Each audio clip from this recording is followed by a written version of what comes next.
Go.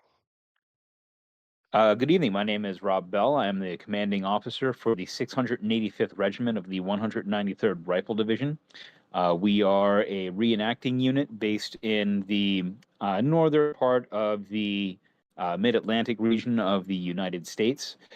We represent all aspects of Soviet military from 1940 to 1945. In particular, we focus on infantry and armor. We chose the regimental designation of 685th because it is mentioned in Chuikov's memoirs in the Battle of Stalingrad, which the 193rd participated in and was destroyed in, as being the reconstituted remnants of the entire division after it was smashed in the October tractor factory. So we thought that that was a good idea to sort of condense a lot of the sundry impressions that you might find in a Red Army reenacting unit. And it allows us to include things like engineers, comms. We have a field post office for very early war stuff. We have a political element. Basically, it's a good division in a nutshell. So that's Okay. pretty much us as a unit. What do you think makes your unit unique? Um, Well, there are a couple of things. One, we are one of the oldest Soviet reenacting units on the East Coast, but also at the same time one of the youngest. I've done a lot of work reconstructing the division over the last couple of years. We've had an influx of a lot of new blood. A couple of the old timers are still around. Another thing that I think makes us really unique is I guess what you would say are, for lack of a better term, communal ownership. We have a lot of division owned gear, especially things like uniforms, equipment, that sort of thing, which we're more than comfortable passing out to newbies for events. It helps to ease them into the hobby. I know other units will do this too, but we have a fairly large cachet of items for that. That's really So I like to helpful. consider us very beginner friendly. That's very helpful. We've all been brand new reenactors, and my first few events, I was running almost all owner kit, so that that's really helpful. Um, and my last question for you is, of the events that you guys have coming up and planned, what are your big push events, especially the ones that you want help from other groups in order to accomplish? Are you talking about events that the 193rd is hosting or ones that we are attending? Either or, All right, whichever events that so, you want help with, that you want to kind of put out for the community. You know, if you have a good Red Army kit, if you're a good person, come on out. okay. At this point in our unit lifespan, we're not hosting events. Hopefully, we'll get into that in the future. Right now, I think our biggest priority push is for the Hazelton Last Days of the Reich event. Okay. And if you ever have any events in the future that you want to advertise and try and get other units to help out with, just let us know, and we'll be sure to put that out to everybody in the network um, as much as we can. Hazelton's already Right. a big push for us, so um, I mean, I'll be there, Leia will be there. I think most of the people in this call will be there, and I look forward to meeting you in person. Um, Maybe we can drink some Soviet vodka. Okay. That's going to be Um, hard to find.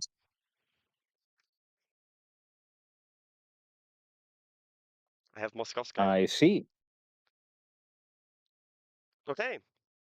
That brings us nicely as a railroad into our next presentation, which is vodka or alcohol in the USSR. And Scott is going to talk to us about, what was available. All right, so I want to preface this by saying, by far, this should come as no surprise, vodka was by far the most prevalent type of alcohol in the Soviet Union, by far. But adding to that, too, I'm going to give a little shout out to Rob here as well. A little bit of history about myself and Rob is that we both make wine. Now, where my intrigue came into researching the following topics that are coming up is vodka is great, but drinking it solely at events, sometimes you want a little taste of something else, and to try to keep it historically accurate is what led me down this rabbit hole of other options besides just vodka. There's going to be a lot of numbers to kind of point out how prevalent or not some of these would have been. Now, starting in like the 30s, I should start here actually. Uh, Andre mentioned it before with the Tsar, and including with wine, how all of that was getting going, or even pre-Tsar or pre-World War I times with the previous Tsars. Just to give some numbers really quick on that, just to show that there is a little bit of a culture of different alcohols besides vodka. Say in 1914, for instance, there was 79 million gallons of wine produced in the Russian Empire. What that comes out to be, if you're thinking today in a standard wine bottle, which is 750 milliliters, that is 224 million bottles per year, which is not an insignificant number. That is a lot. It's not the highest compared to, say, like France or Italy. However, it's not an insignificant number. Now, when you get to uh, moving up through the revolution, and there not really being much available in the way of stylistic things that are more considered bourgeois, like wine or uh, other distilled spirits besides vodka, and plus with the ban itself, can't really make Samagon out of grapes. You can, but it's a little harder. Plus, it's also a lot more expensive. What's a whole lot easier to do, like Andre was saying, is just steal a little bit of wheat from your farm, and you could make moonshine from that. However, when you get into the late 20s and the 30s, you do see beer production really start to ramp up too. It was a little more prevalent in Western Russia than it was, say, in Central or Eastern. You do see it more in the cities as well instead of the rural areas, especially for transportation and just the massive scale that you would need to make large amounts of beer. For instance, most of the styles that were actually served in Russia aren't your ones you think of today, like your Russian imperial stouts that are like 12% alcohol. No, no, no. Not typical Soviet beer in the 1930s and 40s. You're looking at mostly German styles. The most popular one that I was able to find was actually started by an Austrian brewer in the 1890s, and his style was called Zhiguli. I don't know if I pronounced that right. If someone can correct me on that, please do. Thank you. That is essentially a Vienna lager type beer. Um, After he was actually kicked out of the Soviet Union, he actually went to Mexico and started another famous brewing company that is still around today. But anyway, now the numbers, the way that I really wanted to focus on this is what would be available in 1940, because that's the closest production numbers that you could really find. Because in 41, a significant event happened, and numbers are really hard to come by throughout the rest of the war. Now, in say 1940, there was 3.2 million gallons of beer made in the Soviet Union. That sounds like a lot, but it's really not. It's you think of a glass of beer today is generally around a pint. If you go to a bar, it's 16 ounces. A gallon doesn't really get you that far when you have 100 million people drinking it, something like that. So that's not going to get you that far. And so for beer for reenactors, it's can be correct for early war stuff, 1941, maybe 42. The problem with beer, it has no shelf life. It goes flat. It can spoil very quickly because of its low alcohol content. So if you're looking at, say, 1943, 44, you should probably be drinking captured German beer, which I will get into as well. Um, let's see. Sorry, I'm skipping my notes because I have stuff in vodka mixed in here as well, so I'm not going to go over those. The only thing I'm going to touch on with vodka is that in the same distilleries that vodka was made in, they also started making other things that were a little fancier than just plain vodka. There were higher scale liqueurs and flavors and aromatics being made as well. One of the things that I'll touch on is something I make myself. I'm going to turn my camera on to show that I'm currently drinking. Hope everyone can see me. I don't know if you can see this. It's nice bright red color. That is a cranberry liqueur. I have a label for that. I'll get into that too. But anyway, going to my favorite topic here is actually the wine. Now, through the 20s and 30s, early 30s, grapevines and any plantations that were left over from World War I and the Tsarist era were basically ripped up and turned into farmland. Now, when wine production pretty much ground to a halt during that time, and the Soviets wanted to get it going again, the problem with that is that it takes several years for grapevines to actually take and start producing the quantity that you would need to actually make wine. So there was a huge gap when it came to that. However, there were other things that they started making wine out of that became more popular as time went on too. And these were already things that were grown and growing at the same time. And that's just general fruit. What you ran into was the Soviets started making a lot of fruit and berry wines. You see a lot of, like the thing that I just showed you, that's actually a cranberry liqueur. You do see apricot liqueurs, you see plum liqueurs, you see plum and cherry liqueurs, which is another thing that I'm working on too. But you see even mixed berries.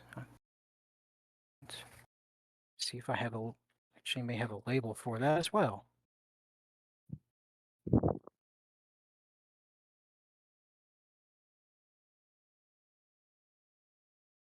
It's still packaged, but if you can kind of see that, that is one of my plum cherry liqueurs. That's an original label that I was able to find too. Correct to World War II as well, which is awesome. Now, when it comes to even more bourgeois things, champagne was considered, along with other things like chocolate, kind of this is a higher class, this is a Western thing, this is something the peasants do not need. And then suddenly they changed their mind and said, we can make this and have it available to everybody. And in 1936 was when that was ordered to, Stalin actually ordered this himself, to make champagne and to make enough of it for as many people as they possibly could. He actually said it was meant for everybody. It needed to be cheap enough for everybody to be able to buy it as well. And let's see here. In 1940, there were 8 million bottles of Soviet champagne made, which is not an insignificant number. That's quite a bit. However, Soviet champagne is not the way that you think of, say, French champagne or the way that we would drink a champagne toast here in the States. It's not dry white wine that's bubbly. It was actually considered sickeningly sweet, of very poor quality, and something that actually wasn't generally that well liked. But it was available, it was alcohol, it was something different, and if it's alcohol, people will drink it, especially if it's cheap. Now, the Soviets, this is an interesting thing, and I think Rob will get a kick out of this too. In the, trying to find here, sorry.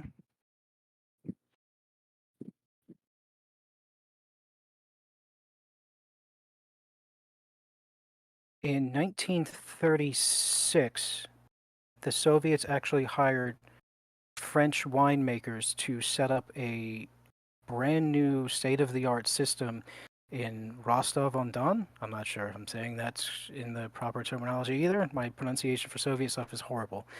But that was extremely modern. When you think of wine, you think of France, and they were the leaders in the 30s, and It depends who you are, even later still today. But they set up state-of-the-art equipment in 1936 in Rostov, and then when you go further south, they started doing it as well down in the Caucasus and the areas a little bit north of that as well. So the Soviets actually had state-of-the-art equipment in some of their wineries. And in order to make champagne available to the masses, when you look at the way the French would make it, it would take 4 years, somewhere around there, minimum. And it's great care, which is why it was also very expensive. You get the Soviet champagne, it went from berry to being in a bottle, being served on your table in, do I have here, 90 days. So they condensed down they condensed down years into just weeks. And the way that they did that was actually the Soviets invented forced carbonation. So it was not naturally fermented with yeast. They actually forced carbonation into the bottles themselves. So you think of like seltzer waters, things like that. They were the first ones to do this, as far as I'm aware, with wine, rather than making it naturally carbonated the way that the French did. Now, just going over some other things that would have also been available too, and this next one here is a translation issue. I'm not sure exactly what they mean by this. In 1936, aged wine production was only 951 gallons, which is not a lot at all. That's like an insignificant amount. That's like, you know, Rob, you and I can probably make that at home ourselves in a year if we really tried. Oh, I can definitely outpace that in a year. Exactly. Now in 1941, that jumped to 31,000 gallons, which is a more significant amount. That is, when it says aged wine, my interpretation of that is something like an aged red, something darker, something that's definitely meant to last a while. But not, you can see by those numbers though why it wasn't really all that prevalent though. So getting into the things that Soviets really liked was actually sweet wine. Some of them are actually, again, like on the style of champagne, almost sickeningly sweet. Let's see if I have. I'm missing some of my labels here, but anyway, dessert wines were very popular as well. And if you've ever had a dessert wine, it tastes like candy. It's something you have with dessert. You only have a small amount of it. It's more meant as this is a conclusion to dinner. Let's finish our dessert here, and everyone can kind of leave after this. This is a nice little alcohol treat after your dessert treat. Those became very popular. Not so much in the rural areas. This is really still an urban thing, especially with the higher class. Even though a classless society, they still had people enjoying the things that were above others' reach. And let's see here.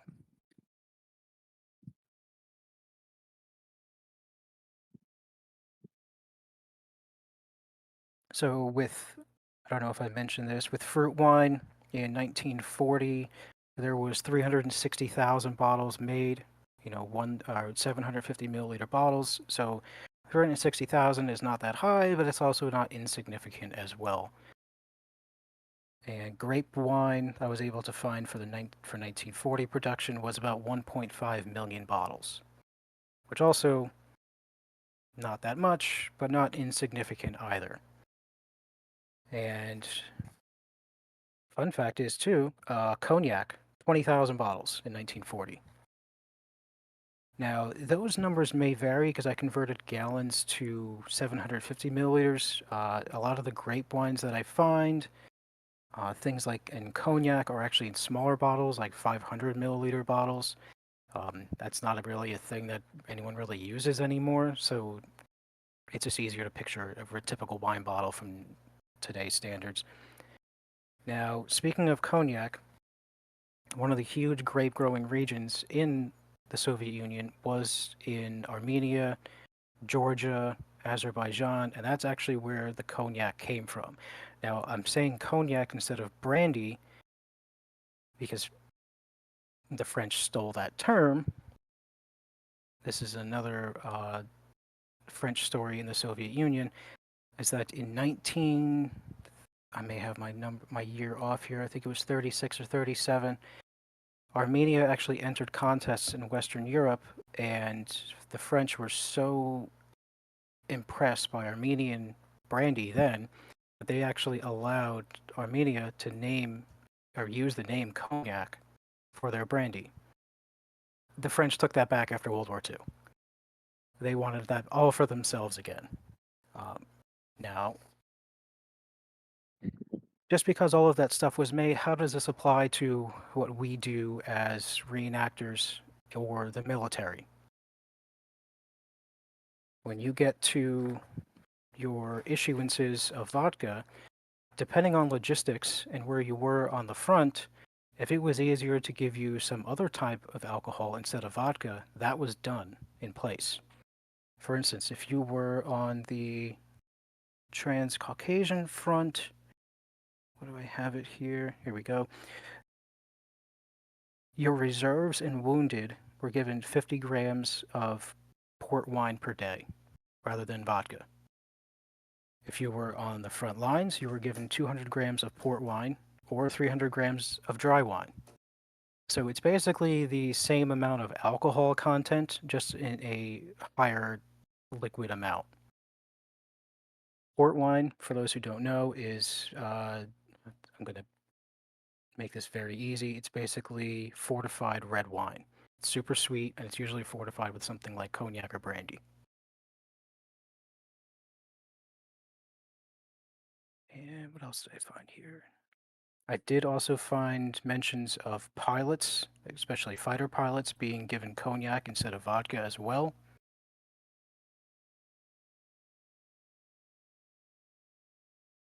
And then, Andre, I know you mentioned this too, uh, especially the organized crime element, even though that it's not something that's really talked about, especially in the military. With organized crime, Semagon was still largely popular, was still being made. Corrupted medics or hospital crews, you can use diluted medical alcohol. That was still very prevalent and consumed by just about everyone. When you need a drink, if it's not available, you'll find a drink somehow as society goes.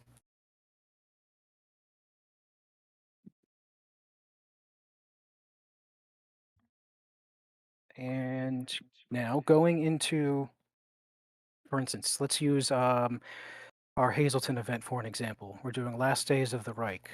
Uh, so if you want to have something different to drink, you actually have a lot of options. I've done this talk several times before, and just to give one example, in Germany in 1937 and 38, they had record wine producing years, and they actually made 2.2 billion bottles of wine for those 2 years. There was so much wine available that the government actually gave out vouchers for people to keep them, to stock their own wine cellars in their homes because they couldn't keep any more in the wineries. So when you see pictures of Soviets drinking wine, you see a lot of them because they're in Germany, because there was a lot of wine available everywhere. Turn this back on. And just to show some of my labels, for instance, here's a 1937 German Riesling.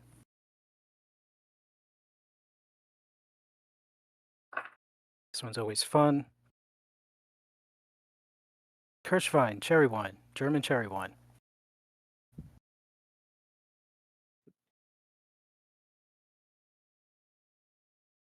Another German Riesling, 1937. I quite like Riesling, so. But last but not least, this is one for our side. 1940, Soviet white wine, Sylvaner, which is actually a very, very hard grape to grow and find juice to make it with, but mine is on the way. Uh, Does anyone have any questions with that? I don't have a question, but I do have something to add to the lack of production that you mentioned earlier, Scott, if I may. Sure, go ahead. So one of the things that you mentioned as slowing down the Soviet wine industry was the lack of vines, and that certainly is an issue. But on top of that, compounding that problem would also be the issues with creating the aged wines, which you also mentioned, and the difficulty of achieving the correct balance both in the pH scale and also in the alcohol content to actually make a wine that will keep long enough to be aged. So on top of the grape plants themselves needing to grow, then you're also going to need several years to spin up facilities to speed. Also, you mentioned that with the new French facilities, that would be capable of producing such a fine product. Yes, yes. The finest product. Yes, the finest. Soviet wine was not. I agree with you, Rob, and Rob is 100% correct there. We take our craft very seriously, but Soviet wine was not known for being the highest quality, unfortunately. Even with the state of our equipment, it just wasn't, unfortunately. 90 days for a champagne. That's disgusting. I was going to ask how they actually carbonated those bottles if it's that sweet. But anyway, Yes. continue. And You can as actually a buy that follow-up kind of question champagne. exactly on that point, Oh, continue. Sorry, continue, yeah, Inspector. that's a phenomenal turnaround time. But like on a follow-up question of like that exact like you mentioned that the technology to do that may have been, really pioneered by the Soviets. Do you know how much of like carbonated, champagne that you can buy on the shelf today, like rough estimate as like percentage, how much of that champagne do you think they're using this like artificial carbonation for rather than natural? It has to be the vast majority, right? It's almost all of them. If you buy actual real champagne, that is licensed by France because that can only come from now the Champagne region. I forget the terminology for that. If someone can interject there, say like port wine has to come from Portugal. Cognac has to come from the Cognac region of France. Otherwise, it's called brandy or fortified wine, or here in the States, you'll see it's called sparkling wine, something like that. So it's not real champagne, and it's all of it is entirely. I want to say all of it because someone out there is going to say, well, actually, but 90% of it is forced carbonation. Yeah, I can vouch for that as it's actually exceedingly difficult to pressurize a wine in a bottle like that. The balances you need between the sugar and the alcohol tolerance of the yeast that you use to carbonate the wine, because it's usually different from what you ferment it on, is very, very, very picky. So it's a lot easier just to put a bottle of wine in a carbonator, like a soda streamer, and just pump it full of CO2. One Yeah, fun being able thing. to afford a real bottle of champagne is, I mean, I don't know everyone's financial status here, but I've never had one. So, What I have had is Sovietsky Shampansky, which they still sell the Soviet champagne in like some Russian stores, especially in Brighton Beach. Um, but it's not bad, but it's not great either. It's definitely not, the best thing I've ever had, but you can still buy this Soviet forced carbonated wine in some Russian stores. I should Um, add something else too that I skipped over. I apologize for this too. of course. Ukraine was also a very, especially Crimea, was actually a very large grape growing region for the Soviet Union as well. Um, one of their one of the original wineries is still around today. Uh, Missandra, something like that. I know I might be butchering that. I'm not sure. They're still around today, and they were around back then as well, and they were actually known for making kagor, port wine. Um, One of the things we're thinking about doing a call on in the future is Anastas Mikoyan. and the People's Commissariat of Food Industries. Basically, they took over Soviet food and, as well as alcohol production in the 30s, and really brought a lot of new products to the table that weren't available. And part of that is because Mikoyan was Stalin's drinking buddy.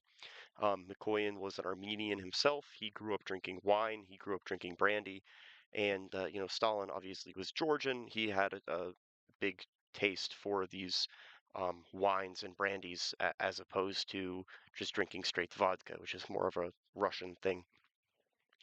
Um, but I was reading Mikoyan's cookbook a few days ago, which is called Healthy and Tasty Food, or the Book of Healthy and Tasty Food.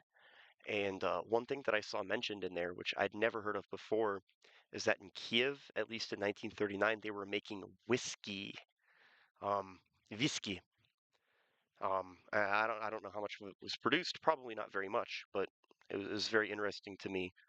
Um, but yeah, I'm sure that one of the big things McCoyan did was go abroad. He took extended trips to the United States, to France, a few other countries, and he bought the technology or invited specialists to come back to the Soviet Union and set up production of a lot of these, manufactured foods. I'm sure that that's where the technology for wine came from for France, was a McCoyan trip. He set up things like processed meat manufacturing in the Soviet Union, and brought back cheeseburgers, corn on the cob, canned corn, things like that, which just didn't exist in Imperial Russia. But Something to yeah, add to that was that in the 50s, late 40s and early 50s, right after the war, Soviet production of, because you mentioned it, whiskey, gin, more things like you would see in a martini, like bitters, things like that, started exploding as well. yeah, I know I've seen a lot of like just looking for labels for other things. Alcohol labels always pop up, and there's some very weird things in there, like liqueurs made in like a dozen different flavors. But again, like vodka was still king. Vodka was still by far the most produced thing in the Soviet Union. Yeah, absolutely. It's nice to have a little change of flavor every once in a while. It is nice to not drink vodka that much. Oh my God. Any any vodka drinks where you mix orange juice in it and sugar? Uh, yeah, Yeah, that that's called cookbook has a lot screwdriver. of, Screwdriver, yeah. well, he's referencing one of the recipes in the book, which is where you take 3/4 of a cup of milk and mix it with a quarter cup of orange juice and sugar, which sounds really bad. But we'll have to try it one day, see if it's any good or not. But mixed drinks really, as far as I can tell, weren't much of a thing. Like, I just poured myself a vodka cranberry, um, and Soviets. As far as I can tell, I'd have to ask Chapurin. Unfortunately, he's not here. I'll make sure to ask him when we film the separate um, call with him about mixing drinks. But I think they would have turned their I nose haven't up on found this. anything on that. I think they would have slammed the shot and then maybe had a chaser of fruit juice. The only thing that I was able to find would be after the war is when you start seeing a push for like martinis, things like that, which you would make a vodka martini, but you're still adding something to it, like vermouth, which started to be produced extensively as well in the Soviet Union in the 50s. Hmm. But yeah, really great presentation. I think that um, definitely kind of breaks the stereotype of Russians just drink vodka, especially with production amounts of wine. Um, and wine is definitely something that I would love to see more of at events, um, partially because it makes people a little bit less shit-faced. Um, You've never drank Unless it's mine. Rob's wine, yeah. okay, that's fair. That's fair. I have not tried your wine. Um, Hazelton, we'll give it a try if you're mind. Can Um, confirm, Scott, very good one, very strong. Thank you, Randy. um, and a lot of these wines in Soviet wineries continued producing after the war. If you're lucky enough to live near a Russian grocery store, a Russian deli, or liquor store that sells these things, you can certainly give it a try. And it's not great, but you can say you're having what they had. Um, and if you're ever in New York City, I really recommend a visit to Brighton Beach. It's just the largest Russian neighborhood in the United States, and there are liquor stores there that sell all of these things, all of these Soviet wines, Georgian, Armenian, brandies. That's sorry. That's where we picked up this Moskovskaya. Moskovskaya was one of the biggest produced vodkas during the 1930s in the Soviet Union. Stolichnaya was existed in the 30s, but didn't pick up production until the post-war period. As something to add what Andy's saying, Russian wines are typically not very good, as you said.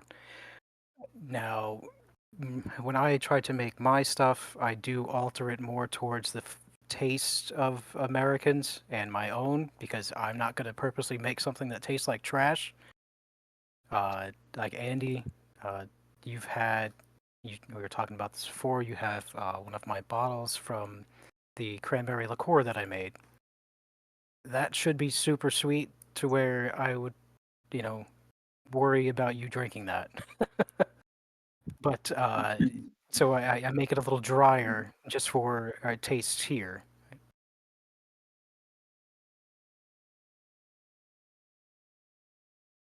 Okay. Anybody else have any questions? Anything else to say?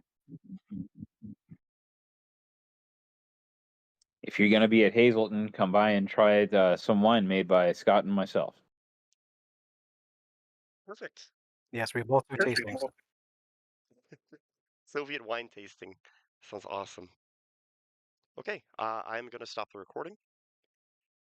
Thank you all for watching, and thank you for being a part of this.